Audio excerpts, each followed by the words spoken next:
Imagine this. You step onto a train in Beijing, and just 4 hours later, you're in Shanghai. A journey of over 1,300 kilometers, faster than a plane when you factor in airport delays. No stress, no turbulence, just smooth, quiet, high-tech speed. Now look at the United States, the so-called land of innovation.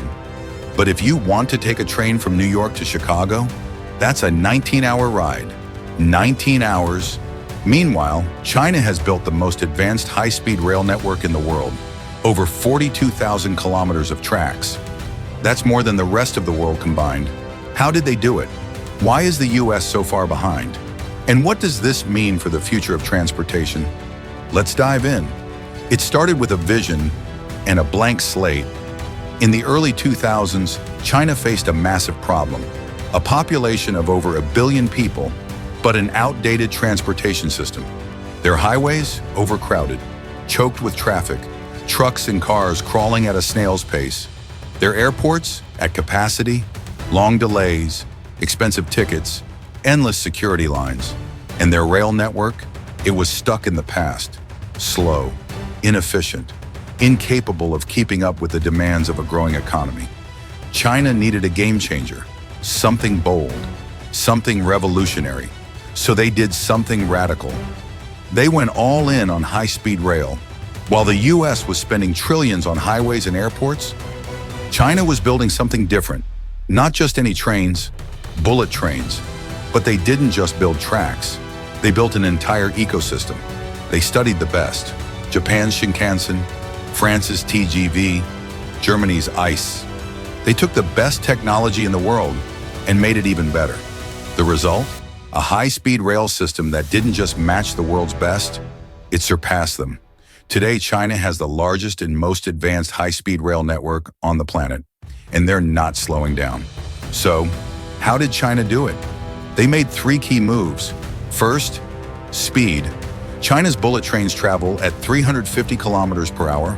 That's 217 miles per hour. That's nearly twice as fast as Amtrak's so-called high-speed Acela Express. It means a trip that would take 6 hours by car takes just 2 hours by train. And they're pushing further.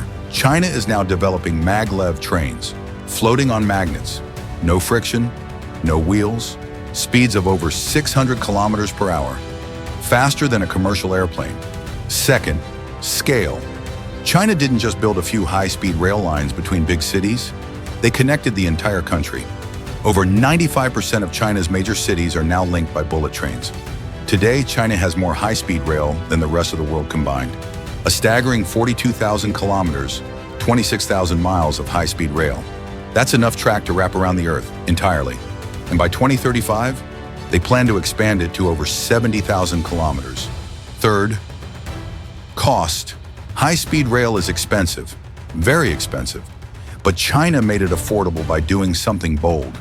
They controlled everything. They built their own tracks, manufactured their own trains, developed their own technology. No foreign dependence, no outsourcing. And because of this, their high-speed rail is cheaper to build, cheaper to maintain, and cheaper to ride. A ticket from Beijing to Shanghai, about $80.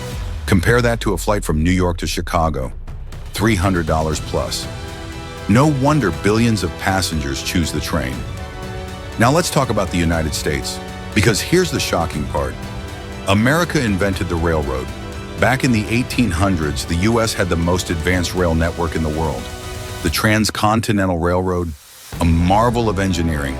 So, what happened? 2 things. First, cars took over. America fell in love with automobiles. In the 1950s, the US built the interstate highway system.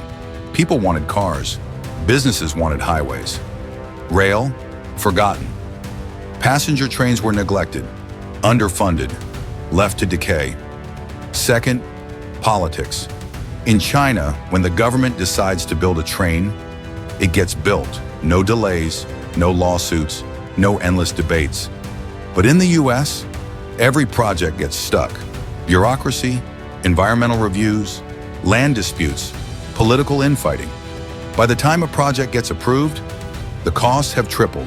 Just look at California's high-speed rail project, originally estimated at $33 billion. Now, projected to cost over $128 billion, and it's still not finished. Meanwhile, China built an entire nationwide system in less time. Right now, China is pushing even further. They're exporting their rail technology worldwide. They're building high-speed rail in Africa, Europe, and Asia. Countries that want high-speed rail, they're turning to China. China has one goal: to dominate global transportation. They're building railroads that connect entire continents. A high-speed rail link from China to Europe, already underway. A bullet train across Southeast Asia, under construction. Meanwhile, the US, still debating over a single rail line. If this continues, in 20 years, China won't just lead high-speed rail, they'll lead global transportation. And America, if it doesn't act fast, it will be left behind. So here's the big question. Why can't the US build high-speed rail like China? It's not technology. The US has world-class engineers. It's not money. America spends trillions on infrastructure. The answer is willpower. China made high-speed rail a national priority. The US hasn't. And until that changes, America will keep watching from the sidelines as China speeds ahead. So what do you think? Should the US invest in high-speed rail, or is it too late? Drop a comment below and let's talk about it.